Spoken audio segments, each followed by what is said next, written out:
Life is beyond the mere physical we see, it is spiritual. To be a conqueror in this life, you must have spiritual backup. There is life in the spirit, and only those who are spiritually alert will conquer. Grace, a devoted Christian woman, was deeply committed to her service to God. She was happily married to Isaac, and together they had 4 children. Isaac worked as a manager at Jaguar Auto Wheels, a prominent car dealership. He was highly valued by his CEO for his wisdom and loyalty. Grace, on the other hand, was a mathematics teacher at Success Academy, a private school. Despite mathematics being a dreaded subject, Grace taught it with such skill and passion that even the dullest students passed. Her excellence earned her the award of best teacher in the entire school. Indeed, she was a gifted educator. Their perfect life took a tragic turn when Grace was falsely accused by an envious colleague and lost her job. Despite the setback, she remained faithful and prayed for a new opportunity. 3 weeks later, Isaac lost his job and fell seriously ill. Their savings were depleted, and life became unbearably hard. Yet Grace did not waver. She intensified her prayers, believing that God would turn things around.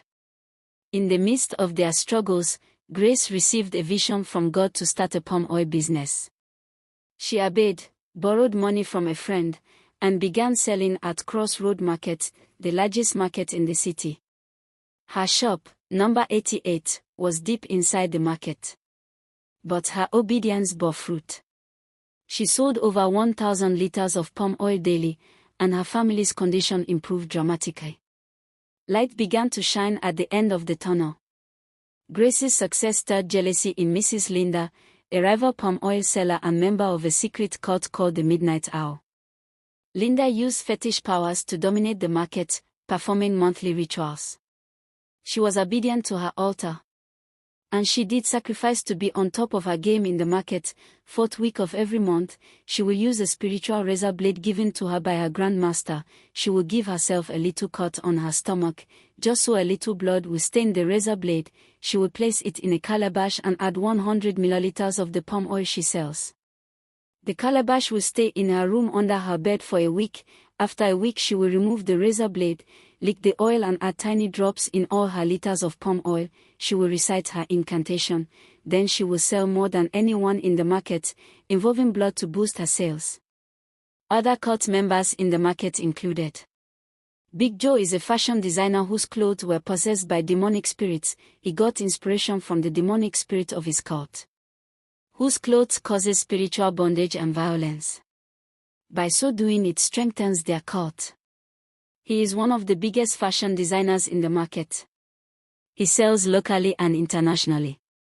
Madame Gladys is a food vendor whose meals were infused with evil powers, leading customers into demonic covenants and nightmares.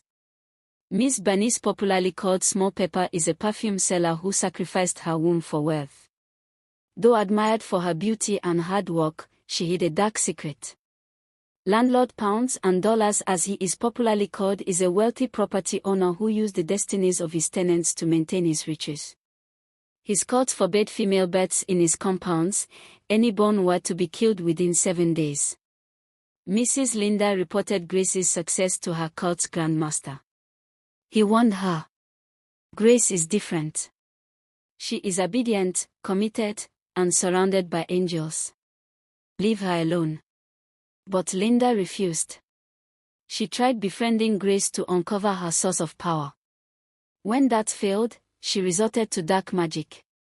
Grace's business continued to thrive. She became an exporter, her husband recovered and joined her, and they employed 25 workers.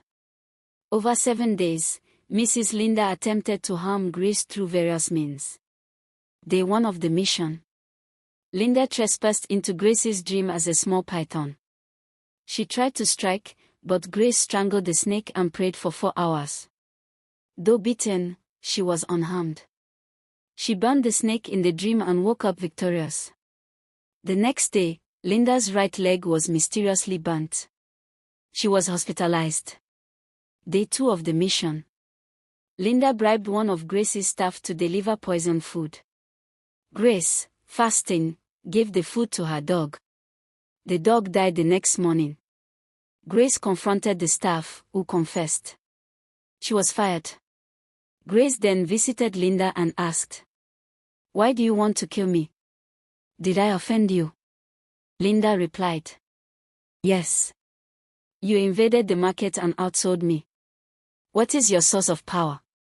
Grace answered, "My business is a product of prayer. I am a creature of prayer. I have an altar, a praying altar. God told me to start this business, and He hasn't told me to stop. You are not my God." Linda, enraged, declared, "The battle line is drawn. Let's see who leaves Crossroad Market first." Day 3 of the mission. Linda, warned again by her grandmaster, ignored the danger.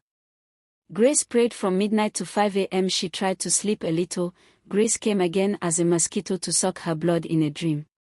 Grace caught the mosquito and said, "Welcome. I knew you would come." Linda turned back into human form and begged for mercy. A sharp knife appeared in Grace's hand. Despite Linda's pleas, Grace cut off her neck in the dream. She woke up and told her husband. They knelt and thanked God. The next day, Linda was found dead in her bed. Grace's story is a powerful reminder. Be cautious of the company you keep. Watch the food you eat, the places you go, the products you use, and the clothes you wear. Make prayer your lifestyle. Life is beyond what you see. Stay spiritually alert. Guard your space. Obedience unlocks victory. Grace's journey is not just a tale of resilience, it's a spiritual warfare narrative. Her victories were not just business wins, but triumphs in the spirit realm. Her obedience to divine instruction became the catalyst for restoration and breakthrough. Despite losing everything, her persistence in prayer and trust in God became her weapon and shield.